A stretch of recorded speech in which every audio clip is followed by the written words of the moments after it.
गुजरात के लोकप्रिय मुख्यमंत्री श्रीमान भूपेंद्र भाई, केंद्रीय मंत्रिमंडल के मेरे सहयोगी भूपेंद्र यादव जी, अश्विनी चौबे जी, राज्यों से पधारे हुए सारे सभी मंत्रीगण, केंद्र और राज्य सरकार के सभी अधिकारीगण, अन्य महानुभाव, देवियों और सज्जनों, आप सभी का इस राष्ट्रीय सम्मेलन में और विशेष करके एकता नगर में स्वागत है, अभिनंदन है। एकता नगर में ये राष्ट्रीय कॉन्फ्रेंस अपने आप में मैं महत्वपूर्ण मानता हूं। अगर हम वन की बात करें, हमारे आदिवासी भाई बहनों की बात करें, हम वाइल्ड लाइफ की बात करें, हम जल संरक्षण की चर्चा करें, हम टूरिज्म की बात करें, हम प्रकृति और पर्यावरण और विकास, एक प्रकार से एकता नगर, उसका जो होलिस्टिक डेवलपमेंट हुआ है, वो अपने आप में ये संदेश देता है, विश्वास पैदा करता है कि वन और पर्यावरण के क्षेत्र के लिए आज एकता नगर एक तीर्थ क्षेत्र बन गया है। आप भी इसी क्षेत्र से जुड़े हुए मंत्री और अधिकारी आए हैं।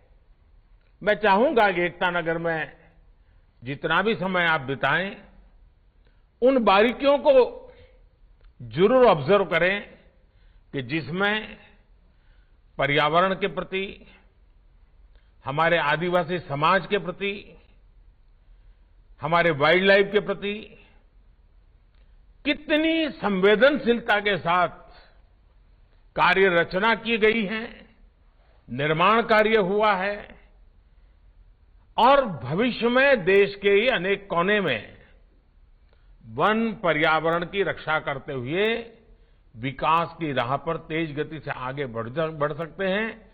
इसका बहुत कुछ देखने समझने को यहां मिलेगा। साथियों, हम एक ऐसे समय मिल रहे हैं जब भारत अगले 25 वर्षों के अमृत काल के लिए नए लक्ष्य तय कर रहा है। मुझे विश्वास है आपके प्रयासों से पर्यावरण की रक्षा में भी मदद मिलेगी और भारत का विकास भी उतनी ही तेज गति से होगा। साथियों, आज का नया भारत नई सोच, नए अप्रोच के साथ आगे बढ़ रहा है। आज भारत तेजी से विकसित होती इकोनॉमी भी है और निरंतर अपनी इकोलॉजी को भी मजबूत कर रहा है। हमारे फॉरेस्ट कवर में वृद्धि हुई है और वेटलैंड्स का दायरा भी तेजी से बढ़ रहा है। हमने दुनिया को दिखाया है कि रिन्यूएबल एनर्जी के मामले में हमारी स्पीड और हमारा स्केल शायद ही कोई उसको मैच कर सकता है। इंटरनेशनल सोलर अलायंस हो, कोalition फॉर डिजास्टर रेजिलिएंट इंफ्रास्ट्रक्चर हो या फिर लाइफ मूवमेंट, बड़ी चुनौतियों से निपटने के लिए भारत आज दुनिया को नेतृत्व दे रहा है।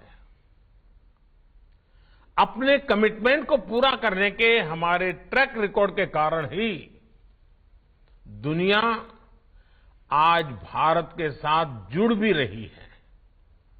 बीते वर्षों में लायंस, शेरों, बाघों, हाथियों, एक सींग के गैंडों और तेंदुओं की संख्या में वृद्धि हुई है।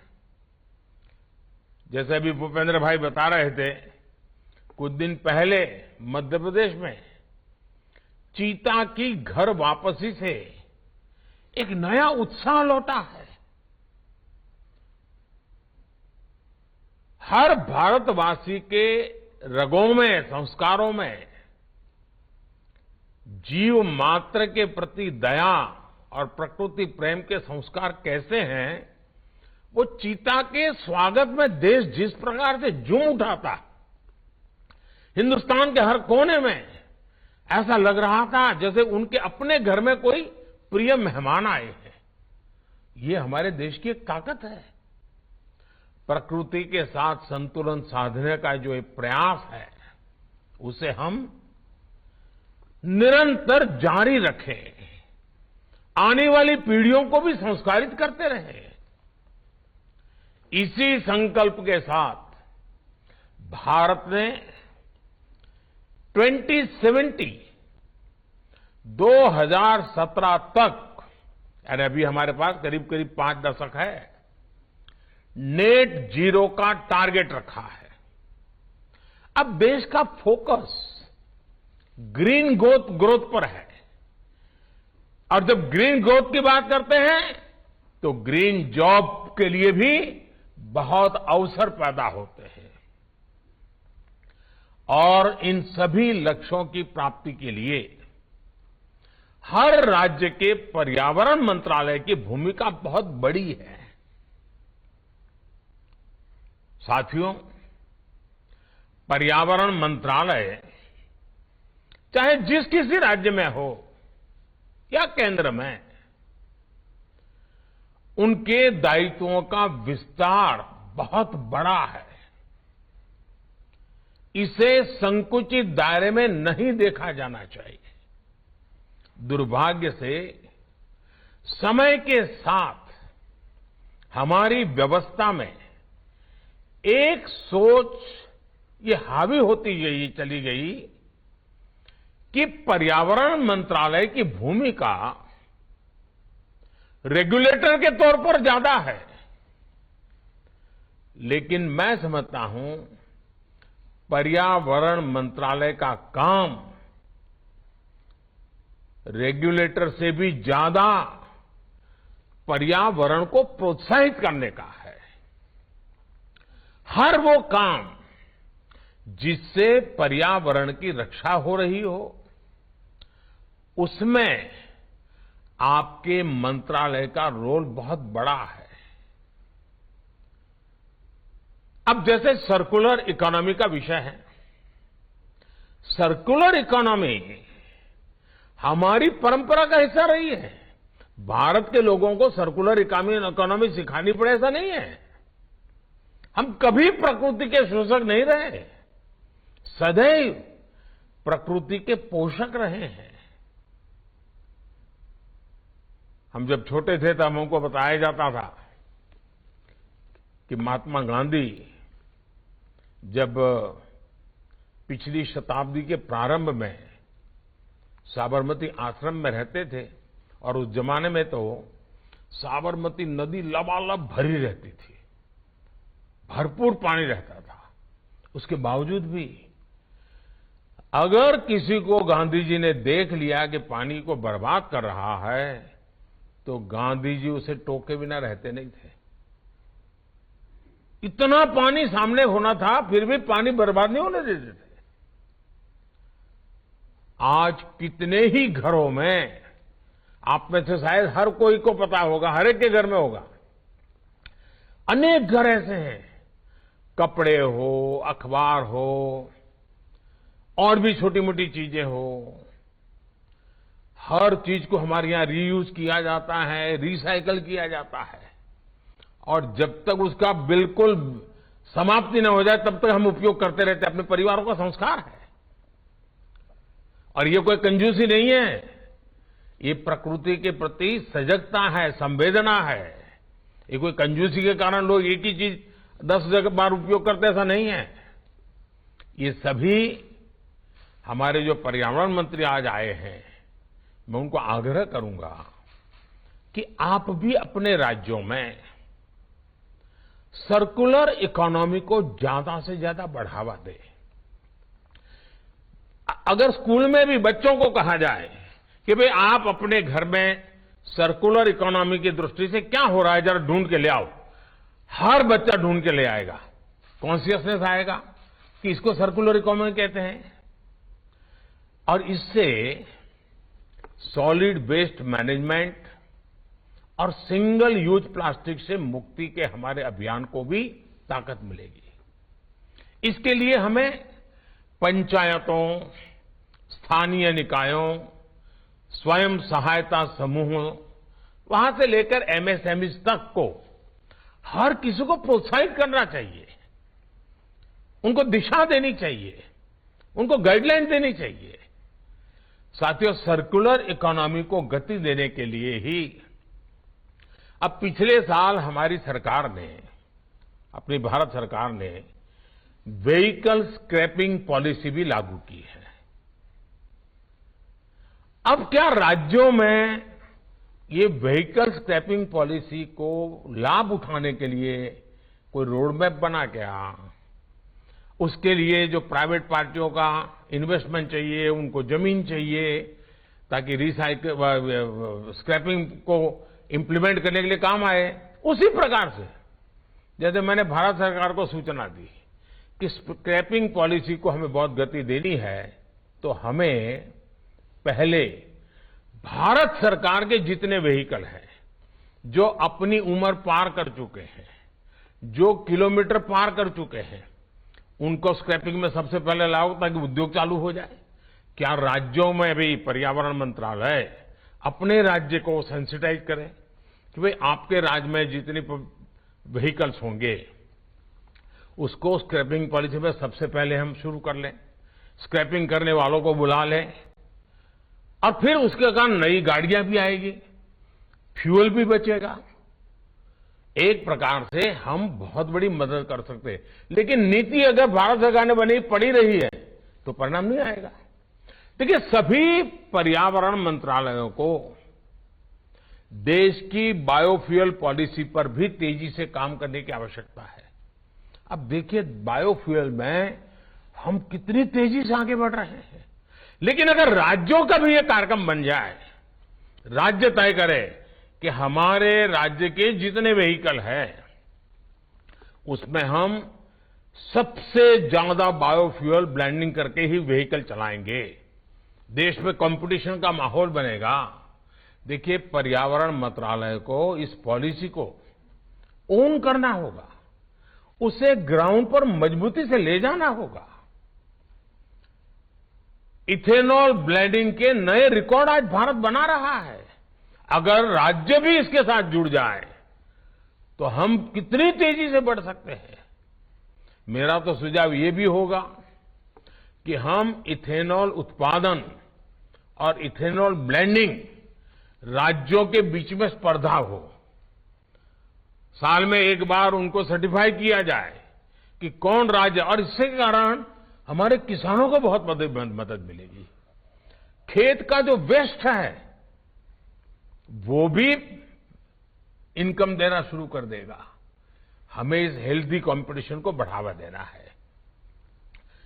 ये तंदुरुस्त स्पर्धा राज्यों के बीच, शहरों के बीच होती रहनी चाहिए। देखिएगा, इससे पर्यावरण की रक्षा के हमारे संकल्प को जन भागीदारी की ताकत मिल जाएगी, और जो चीज आज हमें रुकावट लगती है वो हमारे लिए नई क्षितिजों को पार करने का एक बहुत बड़ा माध्यम बन जाएंगे। अब देखिए, हम सब ने अनुभव किया है कि एलईडी बल्ब बिजली बचाता है, कार्बन एमिशन बचाता है, पैसे बचाता है। क्या हमारा पर्यावरण मंत्रालय, हमारा राज्य का बिजली मंत्रालय, हमारा राज्य का अर्बन मंत्रालय लगातार बैठ करके मॉनिटर करे कि भाई एलईडी बल्ब हर स्ट्रीट लाइट पर लगा है कि नहीं लगा है, हर सरकारी दफ्तरों में एलईडी बल्ब लगा है कि नहीं लगा है, एलईडी का जो एक सारा मूवमेंट चला है जो इतनी बचत करता है, पैसे बचाता है, एनवायरमेंट की भी सेवा करता है। आप इसको लीड कर सकते हैं, आपका डिपार्टमेंट लीड कर सकता है। उसी प्रकार से हमें हमारे संसाधनों को भी बचाना है। अब पानी, हर कोई कहता है पानी को बचाना ये बहुत बड़ा काम है। अभी जो हमने आजादी का अमृत महोत्सव में 75 अमृत सरोवर बनाने के लिए कहा है, क्या पर्यावरण मंत्रालय, वन विभाग इसको लीड कर रहा है क्या? जल संरक्षण का बल दे रहा है क्या? उसी प्रकार से पर्यावरण मंत्रालय और एग्रीकल्चर मिनिस्ट्री मिल करके भाई ड्रिप इरिगेशन, टपक सिंचाई, माइक्रो इरिगेशन, उस पर बल देता है क्या? यानी पर्यावरण मंत्रालय के ऐसा है कि जो हर मंत्रालय को दिशा दे सकता है, गति दे सकता है, प्रेरणा दे सकता है और परिणाम ले सकता है। आजकल हम देखते हैं कि कभी जिन राज्यों में पानी की बहुलता थी, ग्राउंड वाटर ऊपर रहता था, वहां आज पानी के लिए बहुत बड़ा जंग करना पड़ रहा है। पानी की किल्लत है, हजार 1200 फीट नीचे जाना पड़ रहा है। साथियों, ये चुनौती सिर्फ पानी से जुड़े विभाग की नहीं है, बल्कि पर्यावरण विभाग को भी उसे इतना ही बड़ी चुनौती समझना चाहिए। आजकल आप देख रहे हैं कि देश के हर जिले में, जैसा मैंने आपको कहा, अमृत सरोवर का अभियान चल रहा है। अब अमृत सरोवर वाटर सिक्योरिटी के साथ ही एनवायरमेंट सिक्योरिटी से भी जुड़ा हुआ है।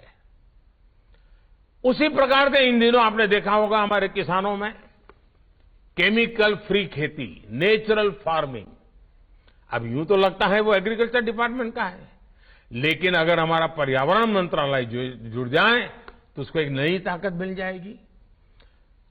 प्राकृतिक खेती, ये भी पर्यावरण की रक्षा का काम करता है। ये हमारी धरती माता की रक्षा करना, ये भी एक बहुत बड़ा काम है। इसलिए ही मैं कहता हूं कि बदलते हुए इस समय में पर्यावरण मंत्रालय द्वारा पार्टिसिपेटिव और इंटीग्रेटेड अप्रोच लेकर काम करना बहुत आवश्यक है। जब पर्यावरण मंत्रालयों की दृष्टि बदलेगी,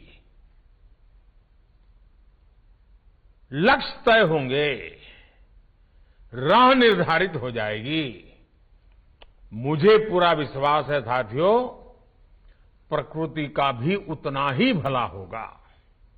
साथियों, पर्यावरण की रक्षा का एक और पक्ष जन जागरूकता, जन भागीदारी, जन समर्थन, ये बहुत आवश्यक है। लेकिन ये भी सिर्फ सूचना विभाग या शिक्षा विभाग का काम नहीं है। जैसे आप सभी को भली भांति पता है कि देश में जो हमारी नई राष्ट्रीय शिक्षा नीति, अब सचमुच वो आपके लिए भी उपयोगी है, आपके डिपार्टमेंट के लिए। उसमें एक विषय है एक्सपीरियंस बेस्ड लर्निंग पर, उस पर जोर दिया गया है। अब ये एक्सपीरियंस बेस्ड लर्निंग, क्या पर्यावरण मंत्रालय ने शिक्षा विभाग के साथ बात की क्या कि भाई आप स्कूल में बच्चों को पेड़ पौधों के विषय में जरा पढ़ाना है तो उनको जरा बगीचे में ले जाइए, गांव के बाहर जो पेड़ पौधे हैं वहां ले जाइए, पेड़ पौधों का परिचय करवाइए। अब ये शिक्षा मंत्रालय और पर्यावरण मंत्रालय मिलकर के काम करें तो उन बच्चों में पर्यावरण के प्रति स्वाभाविक एक जागरूकता आएगी और इससे बच्चों में जीव विविधता के प्रति जागरूकता आएगी और पर्यावरण की रक्षा के लिए उनके दिल दिमाग में वो ऐसे बीज बो सकते हैं जो आने वाले समय में पर्यावरण की रक्षा के एक बहुत बड़े सिपाही बन जाएंगे। इसी तरह अब जैसे जो बच्चे हमारे समुद्री तट पे हैं या नदी के तट पे हैं, वहां बच्चों को ये पानी का महत्व, समुद्र की इकोसिस्टम क्या होती है, नदी की इकोसिस्टम क्या होती है, वहां ले जाकर लोगों को सिखाया जाए, मछली का क्या महत्व होता है, मछली भी किस प्रकार से पर्यावरण की रक्षा में मदद कर रही है, सारी बातें उन बच्चों को लेकर के समझाएंगे। काम तो शिक्षा विभाग का होगा, लेकिन पर्यावरण के विभाग के लोग, तो आप देखिए पूरी नई पीढ़ी तैयार हो जाएगी। हमने अपने बच्चों को, आने वाली पीढ़ियों को पर्यावरण के प्रति जागरूक भी करना है, संवेदनशील भी करना है। राज्यों के पर्यावरण मंत्रालय को इससे जुड़े अभियान शुरू करने चाहिए, योजनाएं बनानी होगी। अब जैसे किसी स्कूल में फल का कोई पेड़ है तो बच्चे उसकी जीवनी लिख सकते हैं, पेड़ की जीवनी लिखें। किसी औषधीय पौधे के गुणों के बारे में भी बच्चों को निबंध लिखवाया जा सकता है, वक्तृत्व स्पर्धा की जा सकती है। हमारे राज्यों की यूनिवर्सिटीज और लेबोरेटरीज को भी जय अनुसंधान इस मंत्र पर चलते हुए पर्यावरण रक्षा से जुड़े इनोवेशंस को सर्वोच्च प्राथमिकता देनी होगी। पर्यावरण की रक्षा में हमें टेक्नोलॉजी का इस्तेमाल भी ज्यादा से ज्यादा बढ़ाना चाहिए। जैसे जो वनस्थान है, जंगल है, उनमें जंगलों की स्थिति का निरंतर अध्ययन बहुत जरूरी है। हम स्पेस टेक्नोलॉजी से हम लगातार अपने जंगलों का मॉनिटरिंग कर सकते हैं, बदलाव आए तो तुरंत मार्क कर सकते हैं, सुधार कर सकते हैं।